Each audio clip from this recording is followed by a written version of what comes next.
Hello, my name is Tim McLaughlin, and welcome to my Improv Master Class. Some of you will ask, what are my credits? And I'll tell you this. I don't know, I did stand-up at Second City. I did stand-up at I.O. Chicago. I watched 22 minutes of an Ass Cat video once when I was on LSD when I was 22. And let's see, what else? Oh, I went to an improv party with a bunch of improv people and had a bad time. So pretty much know what I'm talking about when it comes to improv. What can we use improv for? There are three main things we can use improv for in our everyday lives. Public speaking, acting, lying to the police. And people ask me, Tim, what is improv? Improv is the art of improvisation. The rules of improv.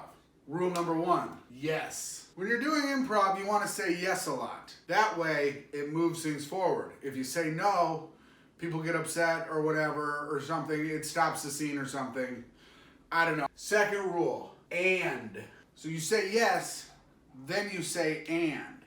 So, like I'll set up a scene. Let's say someone says to me, we're in an improv scene. This is my partner. He says to me, hey, Tim, do you want to go to the playground? I say, yes. And I think there will be a lot of hot kids there. So, yes, and. Rule number three, listen. You have to listen to what people are saying. It has a T in it. You don't hear it, but you got to listen for it. So listen.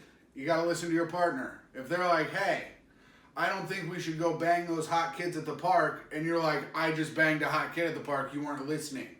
You ruined the scene, right? So, listen, rule number three. Rule number four.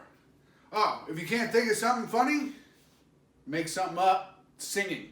Sing, use a funny voice.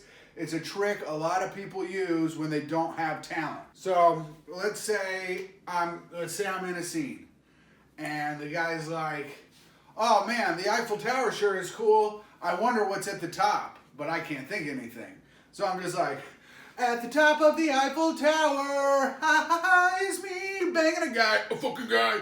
So you can do that. You see how I sang and made a funny voice. It wasn't particularly clever. It was just me banging a guy. But when I sang it and used a funny voice, it made it very funny. And finally, the last thing, the last rule, and this is the most important rule. Everybody remember this. Now, we can't be doing improv if we're not having fun. Am I right, guys? Because if we're not having fun, we're not doing improv. If you want to not have fun, go do stand-up with all those losers. All right. So, those are the 5 rules of improv. Okay. Till next time, keep proving.